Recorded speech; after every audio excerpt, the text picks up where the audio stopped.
Hello, my name is Billy Sichone, and I would like us to discuss the whole important subject of strategy. The word strategy is a very, very crucial word, and in a sense, we refer to it in different ways. When we are students at school, we're always thinking of the best ways to get the best results. But also, around the world, you notice that there are certain people, or even in your own locality, you notice that there are certain people who seem to be making headway. They're always thinking and looking for ways to make the best progress. And so, the subject of strategy is a very, very crucial component. We refer to it in various ways at different times and always. In other words, we're always thinking of plans and ways to get ahead, to achieve this and that, and to make the mark upon our industry. And I think the consideration of the subject of strategy, or just strategy itself, is one of the most crucial elements that any person would ever think about. Strategy determines where you go, where you're from, and to a greater extent, what you turn out to be in this world. So this word strategy is alluded to several times. If you have been in Zambia for some time, from around 1991, there has been a radical change in terms of the economic situation in this country, and perhaps in the way that people do business, the way they get on and so forth. And some people in the same breath have made success. Yesterday they were poor, they were confirmed paupers, but tomorrow or today, would I say, they are multi-millionaires. Some of them are even billionaires. But in the same breath, in the same environment that was taking place around 1991, when things changed, some people dropped from bad to worse. If you recall, between 1991 and 1996 or 97 there in Zambia, we had a lot of businesses that came up, a lot of investors flooded Zambia, as it were, and they came in from South Africa, from all over the world, South Africa, America, England, wherever. Some invested, and within a short time, they went away. But a lot of things also took place then. There was high inflation, there were few goods, and a lot of money, and so, there were all these things that took place. So, there's a way in which we cannot avoid the word strategy. Let me give you an example. For instance, when you think about one company that took place, was there in 1993, 94, somewhere there, that's the Meridian BIO Bank. Most of us saw an opportunity and we invested our money, and we were getting phenomenal profits, 60%, 80%, 90% per annum, perhaps weekly. And many of us reaped. Others invested in businesses. But this particular case of the Meridian BIO Bank, it came on the market with a bang.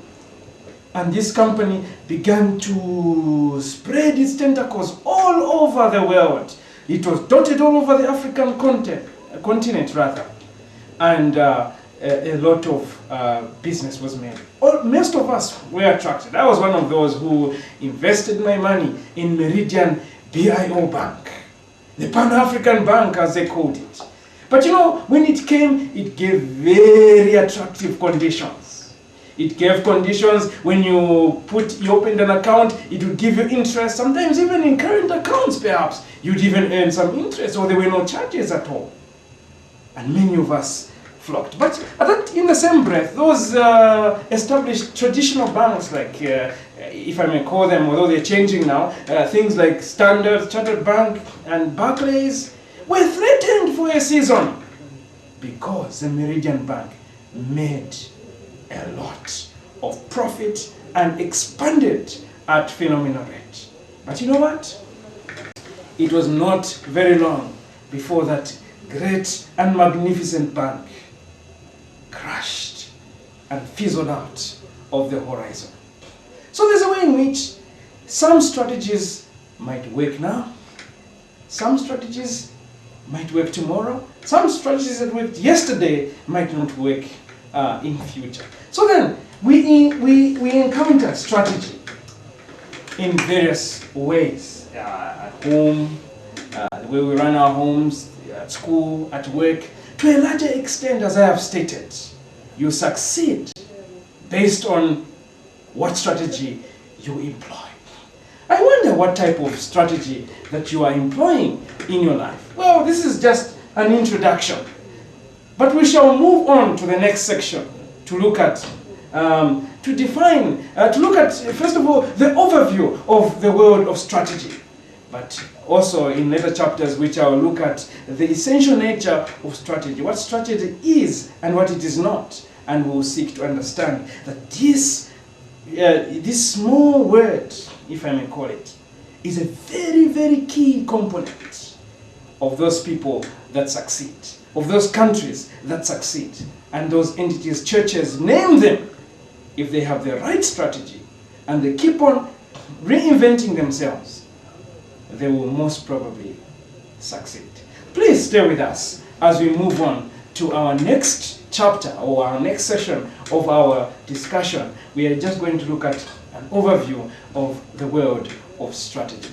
Stay with us. Welcome back. We continue with our discussion of the great subject of strategy. I trust that in the last section, when I introduced strategy, how that it is used inadvertently or advertently, whether we know it or not, that we refer to this word or we use it.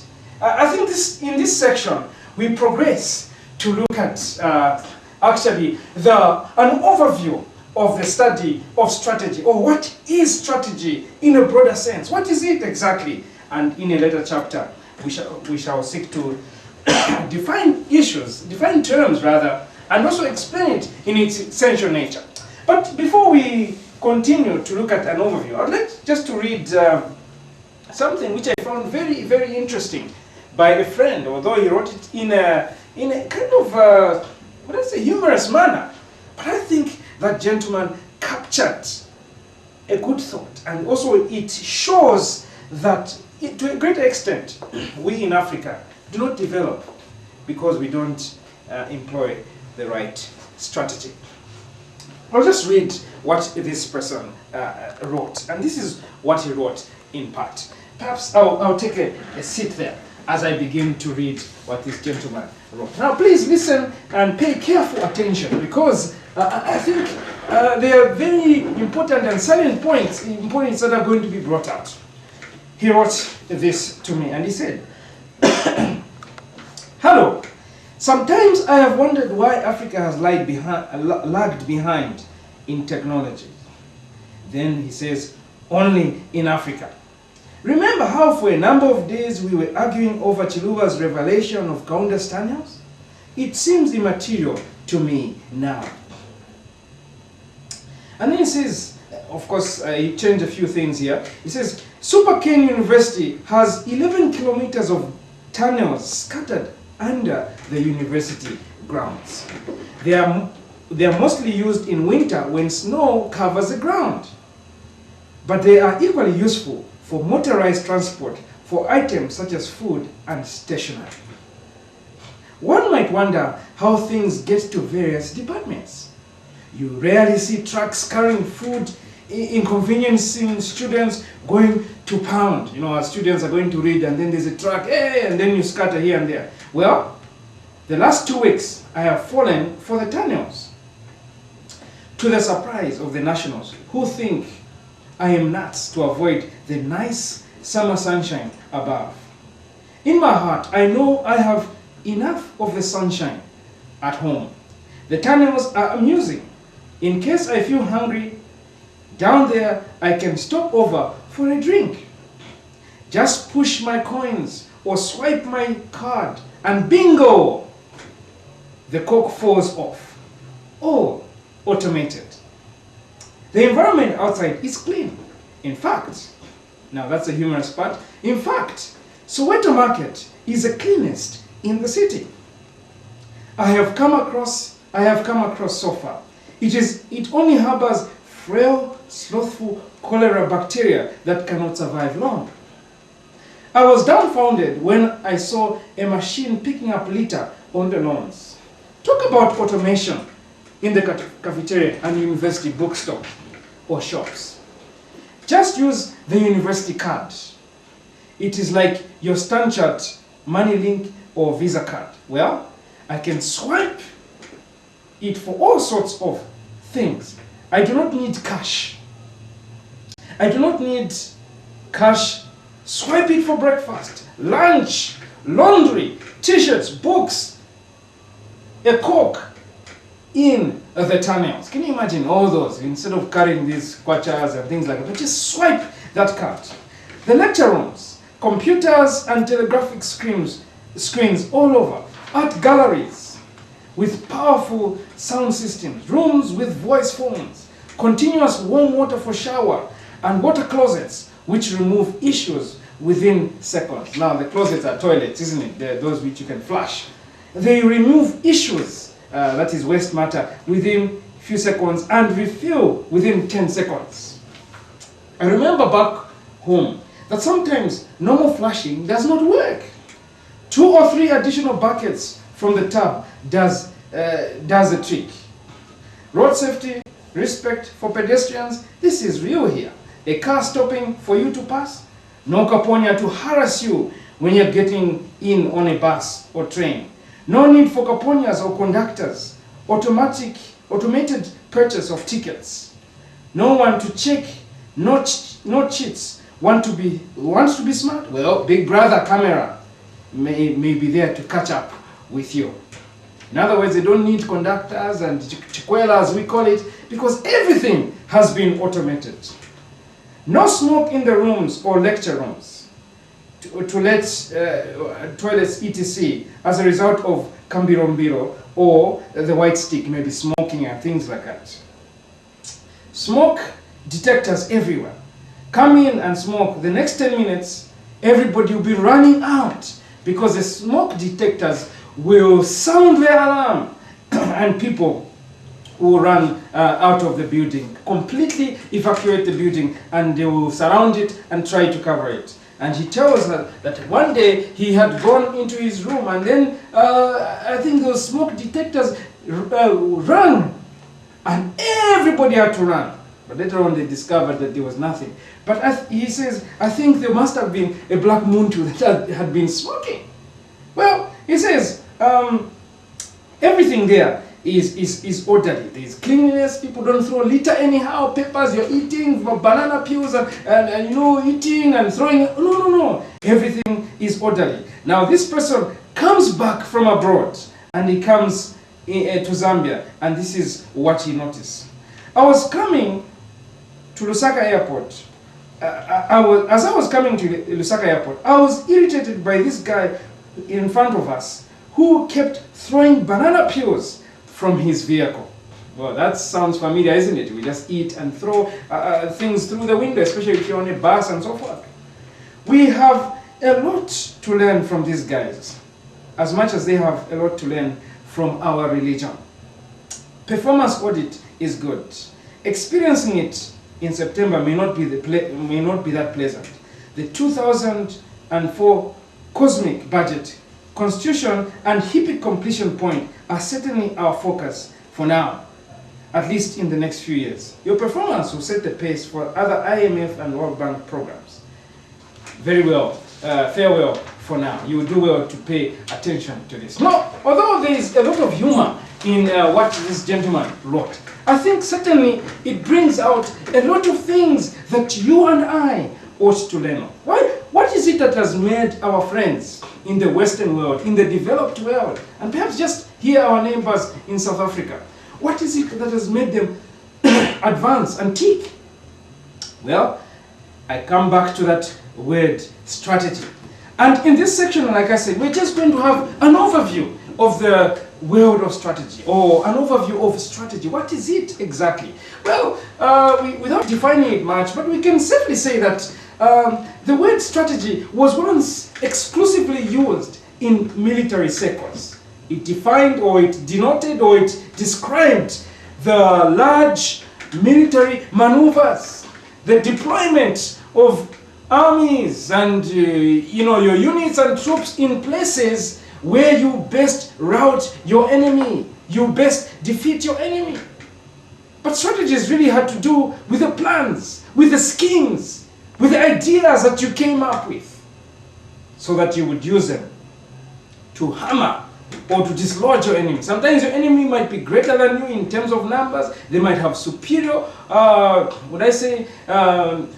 weapons and techniques perhaps. But the use of the strategy enabled you to outwit them, to beat them at their own game, and there you emerged as victorious. So we are saying that historically it was exclusively used in military circles. But obviously, as we know, over the years, the word began to be used in a general sense, and they began to use it to use it in different ways, and strategy are the ways in which you use to get to an end. You are thinking of something that is in future, or something that is ahead, or you want to reach a certain goal. You want to position yourself at a place where you can succeed. You therefore say to yourself, if we want to be there at that time, let's say 5 years, 10 years, 20 years from now, what must we start doing now to put in place to get to that desired haven or destination? And that's generally what a strategy looks at. And when we're looking at strategy, we may well ask, what constitutes a strategy? Well, there are many things that we can talk about that constitute a strategy. But certainly, when we are a strategy, we have said, it is a comprehensive word, that it's a compound word, as it were, that talks about the way that we marshal our resources, so that we might be able to achieve or to position ourselves in a best place. We want to position our place. If we are in the business world, we are trying to make products so that we can get more of the market share. We are trying to get everything, our attention. We want people, customers, to come to our services, come to our hotels, as it were. All those maneuvers that we use, all those plans, all those, ways and schemes that we employ to get the better of the others is what constitutes a strategy. But well, what does strategy entail? Well, strategy has different aspects and components, as it were. Generally, we are looking at it in a general sense. It has different components. The first thing, strategy, is that the organization that seeks to be the winning organization must be one that has arrived at a situation or at a position where it realizes the necessity, the importance of strategy. If your organization or you yourself don't realize the importance of strategy, there is no way that you're going to see the importance of strategy. In other words, if you don't imagine yourself what you will be in the future, what you want to be, what you aim to do, if you have no goals, no aims, you will not see the importance of strategy. So the first component that is important about a strategy is that the organization must realize the importance of strategy. But secondly, apart from just realizing the importance, it's one thing to know, oh, we need to do this, oh, we need to do that, and end there. But more than that, the organization must, having realized that it needs to gain more of the market, or it's reducing, it's behind, or it's falling short, the organization, in the second place, must carry out what we call an environmental scan and analysis. And that scan, first of all, it's in two parts. It must look at its internal environment. What is happening inside itself? Or if at an individual level, you must look at yourself. What is there that I have in my hands? Who am I? What am I doing? What is my purpose? But remember, here we're using it with respect to an organization. But we can apply the same principles on an individual basis. So there's an internal scan. The organization looks at its strengths, its weaknesses, its core competences, those things that it does much better, more than others. But also it looks at other things, its competitive advantage. What advantage does it have above the other rivals, the other people, the other organizations that are fighting for the same customers, the same market as it were? The organization must honestly and brutally look at its strengths. What are its potencies that it has? What are the things that make it look very strong? That it marshals with the greatest ease, with respect or relative to the others. Where others struggle, it is able to plow through. What are the strengths? But also, it must also look at its weaknesses. What are those scathing weaknesses, those areas that need to be improved upon? What are those things that it's doing? Perhaps others would better do them than themselves, and therefore begin to think, well, we might as well let others do it instead of ourselves. What are the weaknesses? Even at an individual level, what are the weaknesses that you have? Many of us in the Christian world like to be preachers. We want to be at the pulpits to preach because it is a prominent place, isn't it? Everybody is looking at you and you become very important. But not everybody that goes to the pulpit has this gift. In strategy term, this strength of preaching. Some can preach long and hard and penetrating sermons. Others must struggle just to bring out even the bare minimum of a sermon. We are also talking about in the political world, in the academic world, where other people may not see the finer details, others are seeing them. So in other words, we are saying that in looking at strategy, we must look at our, our internal strengths, an internal environment and internal scan within the organization. You see what is going on. What does the organization do? What does the organization do best? And the weak points and so forth. What about the systems? Are they efficient? Are they strong? Are we doing very well? If we are not, then we better think again. People like Jack Welch, an American businessman, he has been noted, attributed to be one of the best CEOs that have ever reigned on the corporate world. He was CEO for a long time over General Electric. Perhaps you may not know it in Zambia.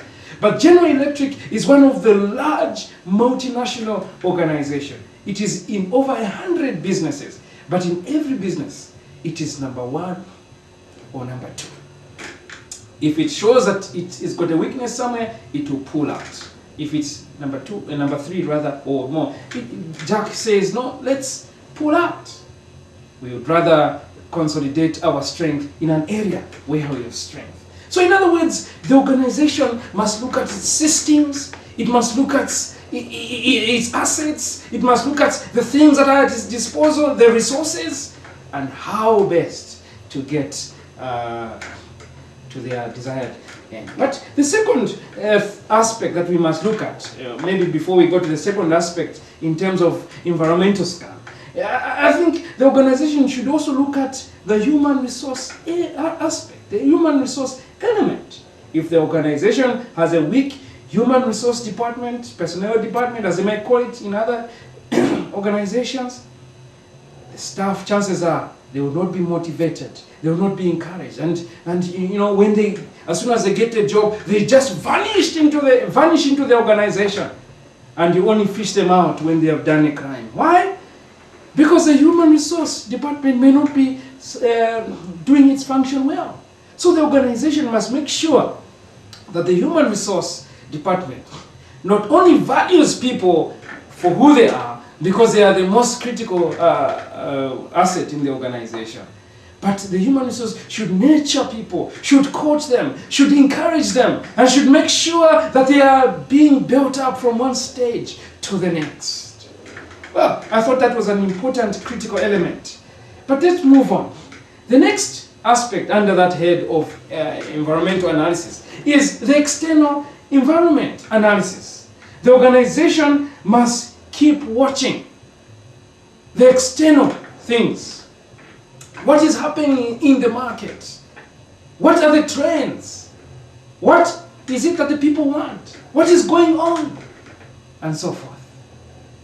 That is an environmental analysis, because things are always changing. The things, like we said, which were in fashion 10 years ago may not necessarily be in fashion today.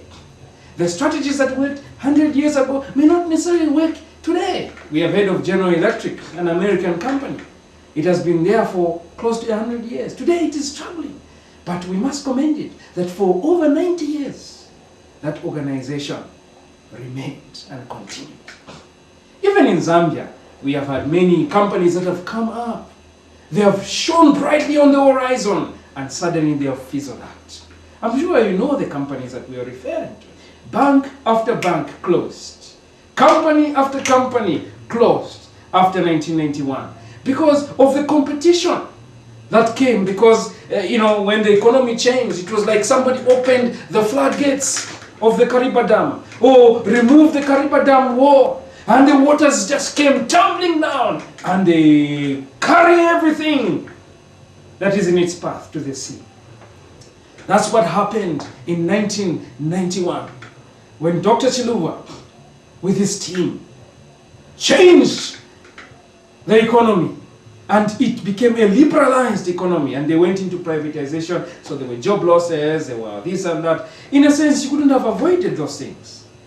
But of course, sometimes we think it was done hurriedly. But the principle is that when the doors were opened, the laws were liberalized, then the multinationals, the investors from abroad came, they saw an opportunity and they invested. And those parastatals which used to produce things and dictate prices, suddenly there was no price control. What began to control the prices was the market, supply and demand. And if a company could not cope, well, it lost out. But another aspect that we must watch, apart from the environment, what your rivals are doing, what this is doing, who is coming into the business that you are in, and so on, we must also watch the operations. How is the organization churning out its activity? How is it moving? Is it moving in the right place? Is it lean enough? Is it agile compared to what the others are doing? If you're not careful, an organization falls into what you call corporate obesity. It becomes very fat, like those obese people, and then it begins to become slower, less efficient, and therefore more expensive. It might have the financial muscle, but it doesn't have the ability to hurtle along and to win the golden crown. Well then, those are some of the things that must be looked at. But there are other areas that must be looked at as well. The area that must be looked at is, what is happening exactly? What are the government laws? How are we operating in this environment?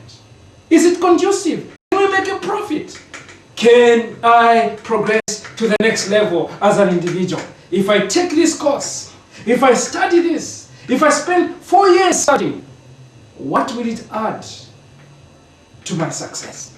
Those are some of the components, some of the aspects that we must look at in strategy. But in the third place, remember I was giving you the components under environmental scan. In the third place, strategy entails charting the direction where we want to go.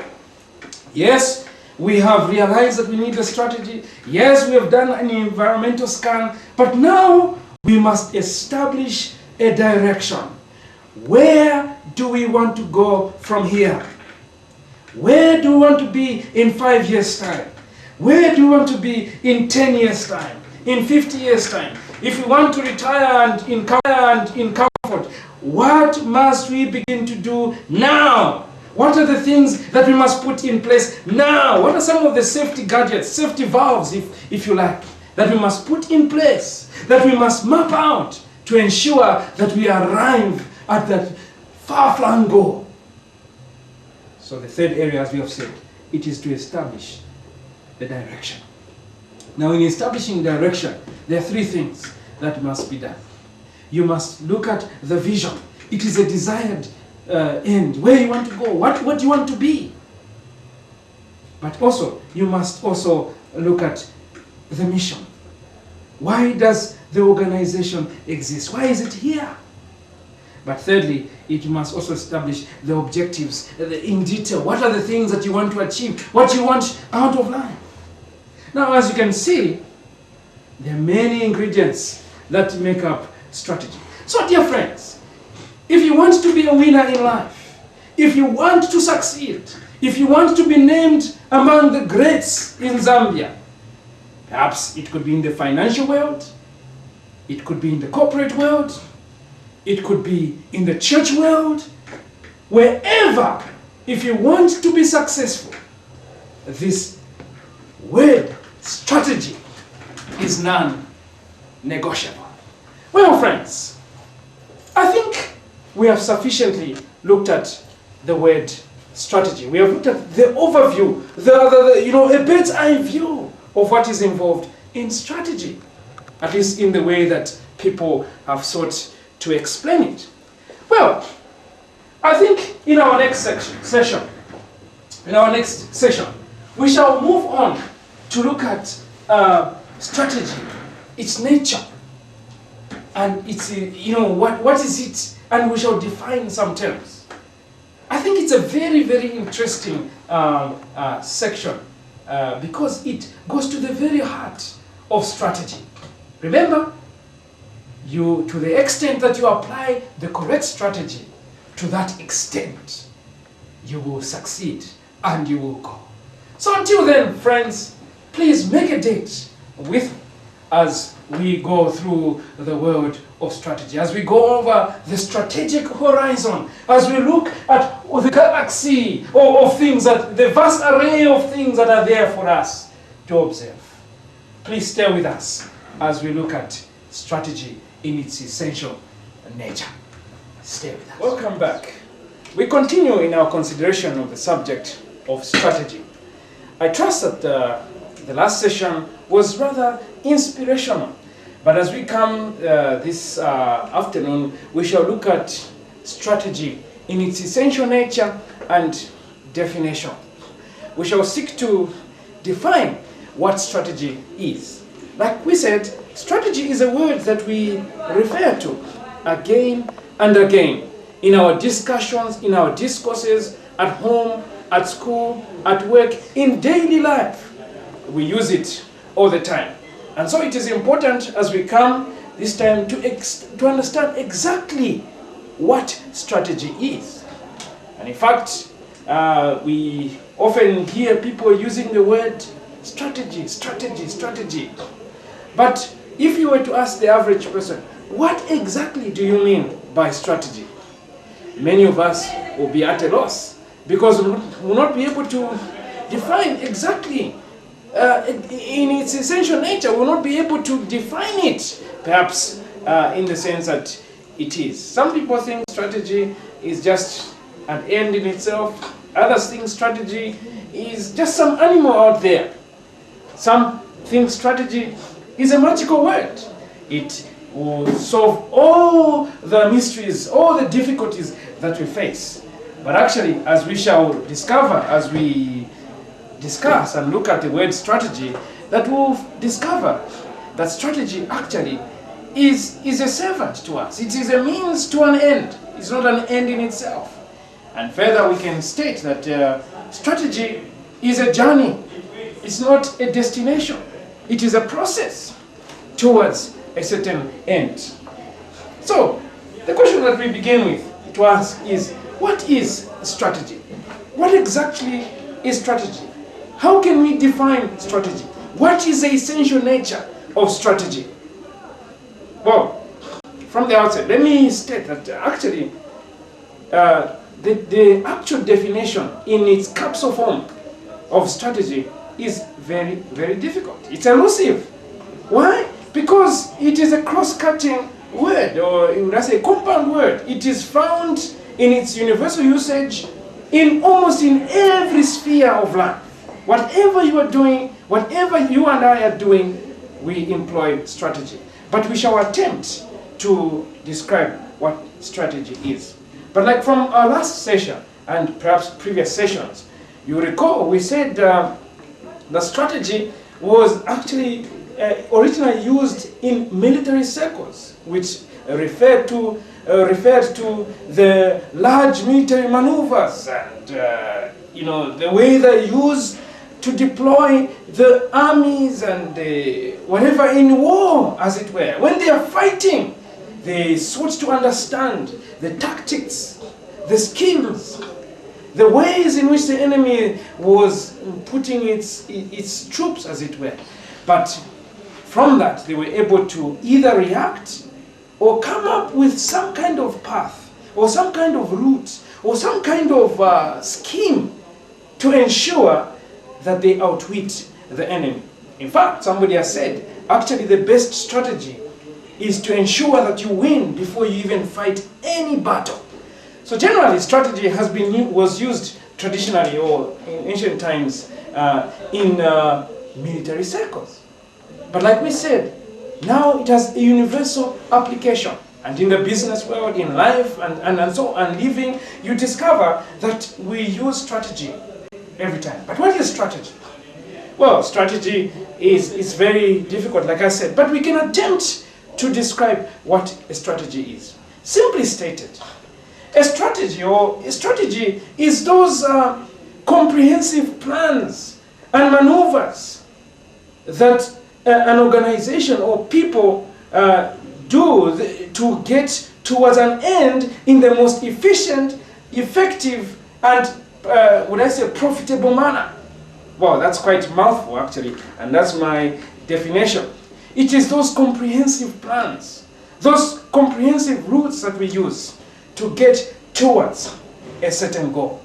In other words, strategy in and of itself those are just routes. It's a tool, if you like, to get towards a certain specific objective. For instance, if I want to be probably the most influential person or the most powerful person on the planet, I will ensure that I etch or I curve out routes, plans, ways to get towards that direction. When it comes to elections, for instance, when it's election time, the politicians are selling their manifestos and so forth. One of the things that is very key about those politicians, if they want to succeed, if they want to pull crowns to themselves, is that they will sometimes use words that will resonate with those people that will cause, evoke some kind of feeling in those people, so that those people respond to them and agree with them. Now, the choice of words, the things that we employ, all those are strategies. So it is those comprehensive, it is well thought out, it is systematic, and it has got a strategic fit. In other words, it has got also a fit in that particular environment. In other words, a strategy that can work in London and in England perhaps may not necessarily work in Africa. For instance, if your strategy is based on timeliness of meetings and so forth, if you come to Africa, your timeliness for arriving at that meeting perhaps may not hold. It may not work. But in England, in America, where time is such an essential essential commodity to life and living, you may just succeed. So you need to have a strategic fit. But also, you must have a strategic thinking mindset. So we have said then that it's those comprehensive plans. Perhaps I will read what other people have said, how they have defined a strategy. Here's somebody, I think that's Thompson, J. Thompson. This is what he has said in defining what strategy is. He has said that strategies are plans towards an intended end. In other words, he has also said that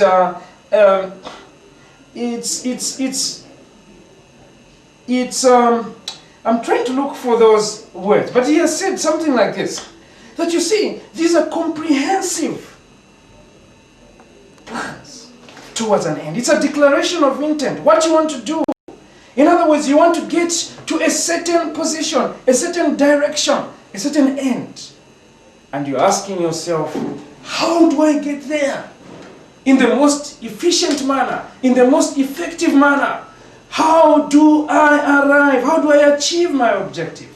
I will use this method, I'll use that method, I'll use that method. Because I am aware that there are other factors, there are other people that are playing in the field, in the same field. Well, it would be interesting here to say that actually the word strategos or strategy comes from the Latin or Greek word strategos or strategia, which means captainship or generalship, which refers to the maneuvers that are used by the generals in the army or in the Air Force, as the case might be.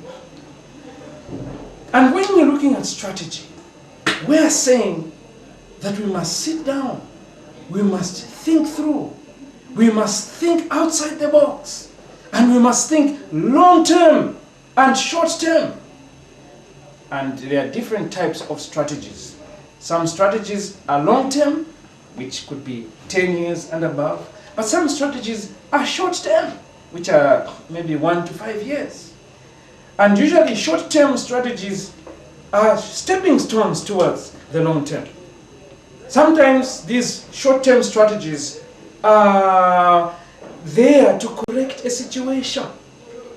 But having said that there are these types of strategies, we must go on further to say that in strategy, there are different types, more detailed now, there are different types of strategies. Some strategies are intentional strategies. In other words, you sit down, you plan, and you say, this is what we want to do, this is the way we're going to do it, and this is how we're going to arrive there. But there are also what you call reactional strategies. These are strategies which we put in place because we are merely reacting to a situation. We have planned this, but our enemies, or not competitors rather, are using another strategy which might outwit ours, might rout us, might work against us. Therefore, we also react and come up with a strategy. But thirdly, they are what we call emergent strategies.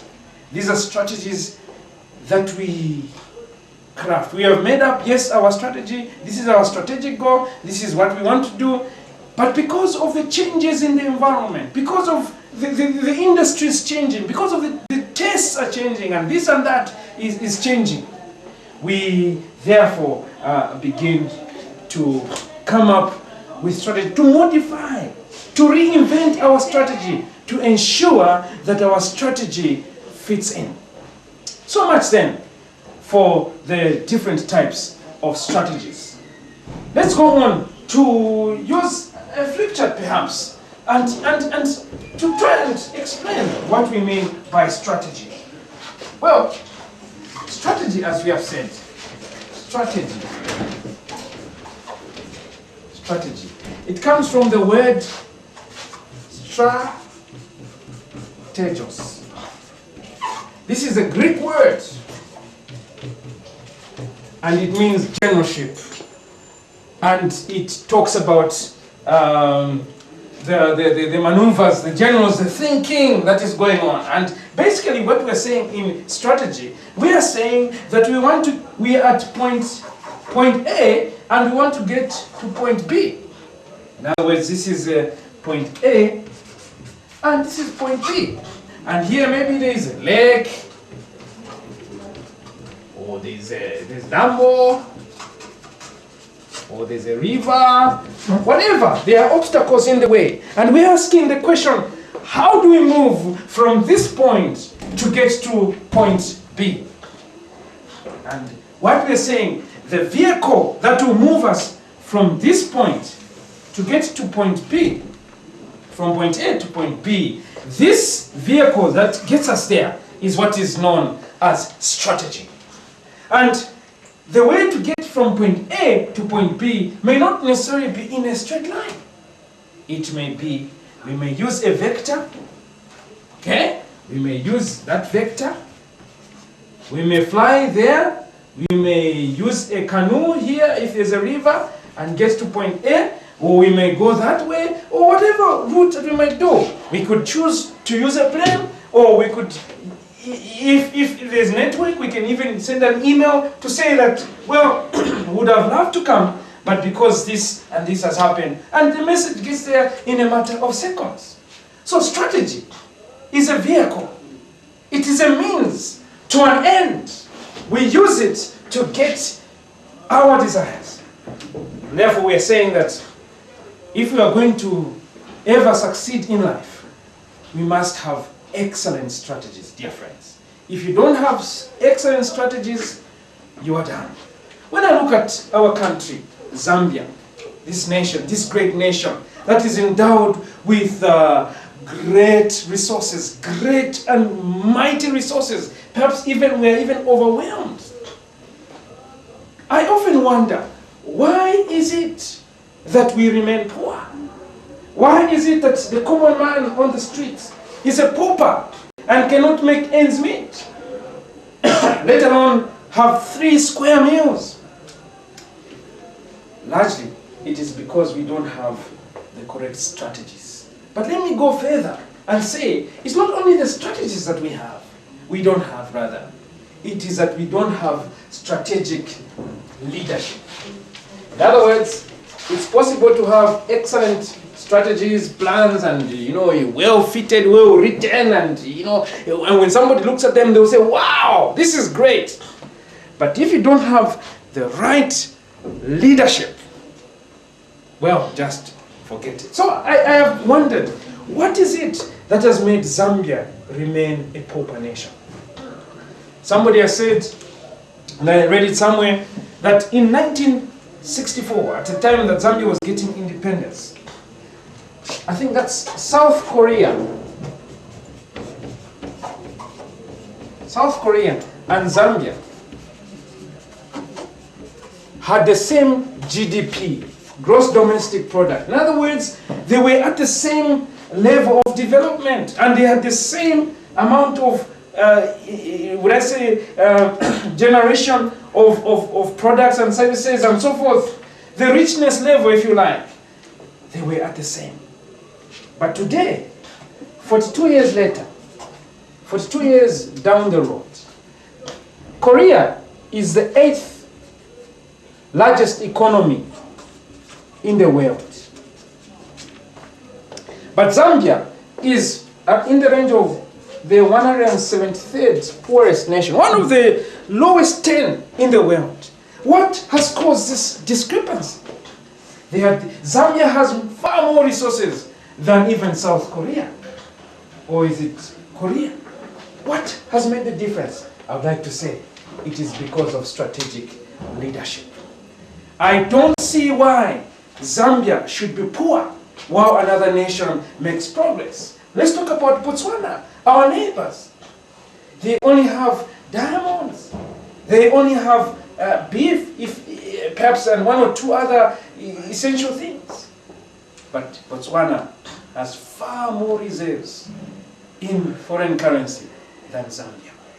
Botswana has a far stronger currency, and it has far higher life expectancy. And yet, this nation harbors a desert, the Kalahari Desert. But look at Zambia, just in the neighborhood. You might argue, well, Botswana is nearer to the coast, but it's a landlocked country. But it has more, it is richer. The reason, perhaps, is that Zambians are not strategic thinkers. They are boxed in their thinking, and they would rather stay as it has been, so shall it be, and let it be so. And they would rather stay. And they're just content to stay where they are. Zambia has diamonds. Zambia has gold. Zambia has copper. Zambia has cobalt. Zambia has abundant land resources. Zambia has anything that you can talk about. In fact, somebody even says that Zambia harbors about 40% of the freshwater bodies or sources on the continent. And yet, 97% of the water flows wastefully to the sea or to the ocean. Talking about power generation, we have one of the largest man-made lakes, and we have power generation potential that is far greater than any nation perhaps on the continent. And yet, we're running short of power supplies. What is the explanation? It is because we don't use this word strategy. We don't operationalize this word. We don't believe in thinking outside the box and beyond the box. We are content to be where our parents were 40 years ago, 50 years ago. It is high time that this word strategy became part of us in the truest sense, that we internalized it and it began to flow in our veins. Only then shall we succeed. So, well, we could continue talking about strategy, but I think we ought to pause for now and continue at a later time.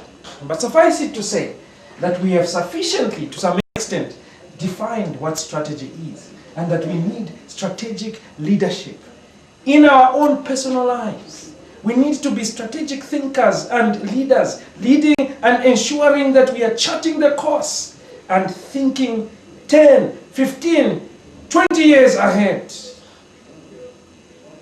You, on a personal level, must make sure that you develop these strategic instincts. But as a nation, as organizations, we need strategy. In our next session, we shall look at what a company or an organization that is strategic in its approach, what becomes of it? What are some of the things that we are going to find in such an organization? And then we shall continue to look at some of the attributes, some of the factors that make them succeed.